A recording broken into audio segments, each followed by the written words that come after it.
Maybe before I dive in, just a word. It seems like I hear.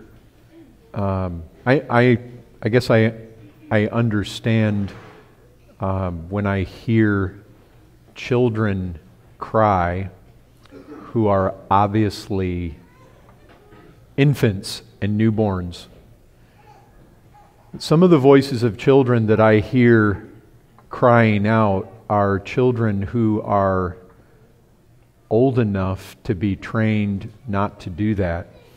And parents, if you notice families that have little children that are able to sit all the way through the service without having a tantrum, I will guarantee you they did not train them to do that here.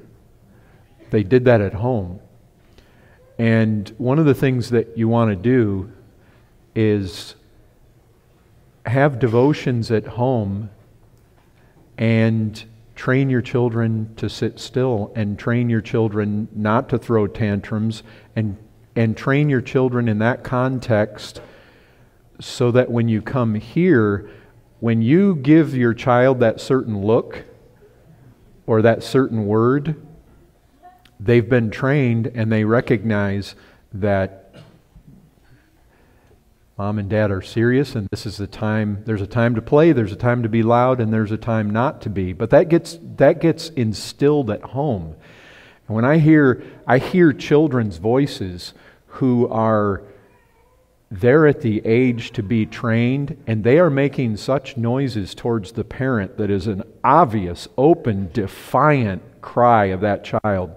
That is the kind of thing that you want to train and discipline out of your children at home. So just,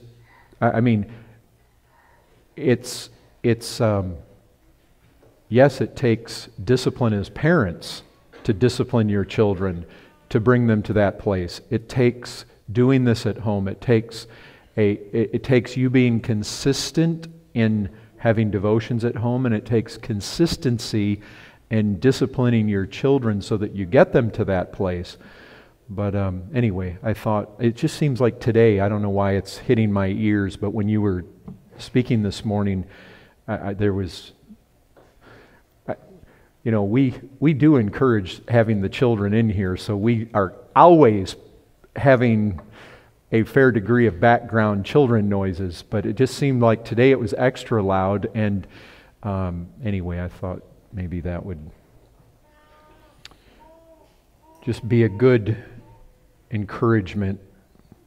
The parents, if you have little children and you're not having regular family devotional times, that in itself is something that you want to give yourself to, training your children spiritually yourselves. But also, it's an opportunity to instill a discipline, a good, healthy discipline into your children. I'm all for having my kids wild when it's time to be wild, but when it's time to sit still, I like good aggressive games, and I like I don't know how it is in your homes, but we often had lots of crazy moments. But the moment you as a parent say, okay, all over shut down, we all need to be still now, they should all be able to do that without throwing a tantrum. Okay, well, that was a chasing a rabbit. Anyway, let's pray.